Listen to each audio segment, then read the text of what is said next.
Multi speciality হাসপাতাল।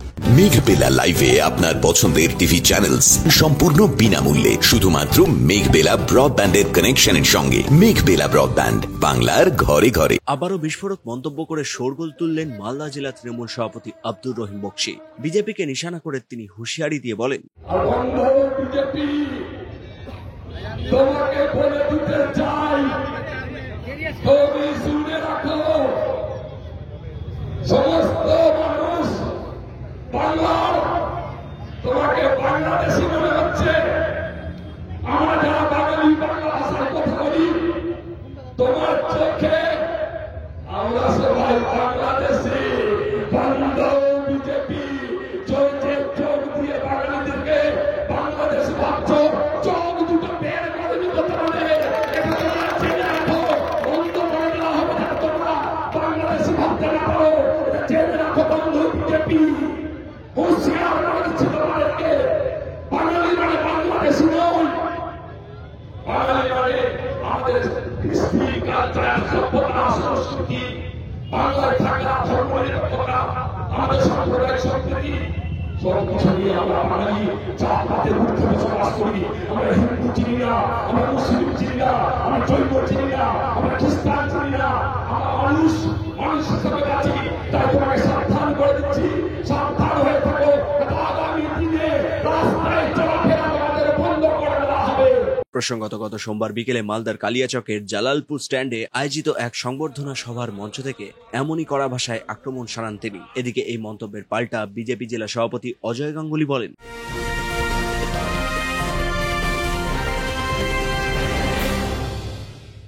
উত্তর 24 পরগনা ও তার আশপাশের এলাকার মানুষের সেবায় ক্যাথ ল্যাবের মতো অত্যাধুনিক সুবিধা নিয়ে পরিষেবায় ব্রতী সারদা মাল্টি স্পেশালিটি হাসপাতাল। একই ছাদের তলায় মানুষ সাধারণ চিকিৎসা থেকে শুরু করে 24 ঘন্টা cath lab, MRI, CT scan, এনআইসিইউর মতো সুবিধা এবার থেকে পেয়ে যাবেন সারদা মাল্টি স্পেশালিটি হাসপাতালে। প্রয়োজনে যোগাযোগ করুন 033-2592-0730, 2593-0730, 2593-3562 ও 9331275635 নম্বরে। আমাদের ঠিকানা royal park, Kalyani expressway, Barrackpore, Kolkata 7,01,021। Sarada multi speciality হাসপাতাল, পরিষেবাই হোক আমাদের মূল লক্ষ্য। যে দলের পার্টির আন্ডারে উনি চাকরি করেন মালদাতে, সেই দলের মালিক মমতা ব্যানার্জি বলেছেন যে নির্বাচন কমিশন যেটা চাচ্ছে সেটা করতে পারে। আর আমার এমপি এমএলএ তো রতুয়াতেই যাচ্ছে। আমি মালতীপুর দিয়ে কিছুক্ষণ আগে ঘুরে আসলাম, মানিকচকের বন্যা দেখতে গেছিলাম। এই যে হাসির একটা খোরাক দিন দিন হচ্ছেন। আগে কম কথা বলতেন, লোকে ওনাকে একটা ঠিকঠাক করতো।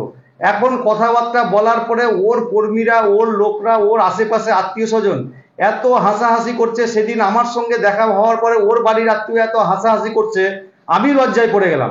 বাড়ির লোককে বললাম যে কি হাসির পাত্র হয়ে যাচ্ছে এই ব্যক্তি। আগে বাম্পন টাম্পন করতো, তখন কম কথা বলতো, লোকে বুঝতে পারতো না। এখন এত বেশি কথা বলার দরকার নাই।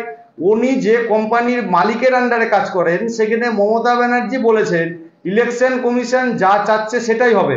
প্রয়োজনে অনুপ্রবেশকারীকে পশ্চিমবঙ্গ থেকে ভারত সরকার তাড়ালেও তাড়াবে, আমাদের কিছু বলার নাই। সেখানে উনি বিজেপিকে নিয়ে চোখ বন্ধ করে দিবেন, হ্যান করে দিবেন, ত্যান করে দিবেন। এর আগে ওনাদের খাদ্যমন্ত্রী ওই বালু না কি ছিল 24 পরগনাতে, উনি এরকম বিজেপিকে ধমক চমক দেওয়ার পরে আমাদের সেই সময় রাজ্য সভাপতি দিলীপ ঘোষ বলেছিল বাড়ি থেকে বেরাতে দেব না। তার পরিণাম 2.5 বছর 3 বছর জেল খেটে এসছে ওই ভদ্রলোক। আমারও তো একে নিয়ে চিন্তা করছে। এত জোরে জোরে কথা বলছেন, 2026-এ বিজেপি গভর্নমেন্টে আসবে।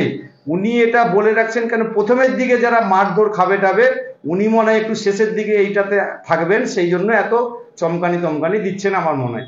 একবারে মনে হচ্ছে ফালতু ব্যাপার হয়ে যাচ্ছে। দিদির কাছে টিকে থাকার জন্য এসব ওনার চলছে।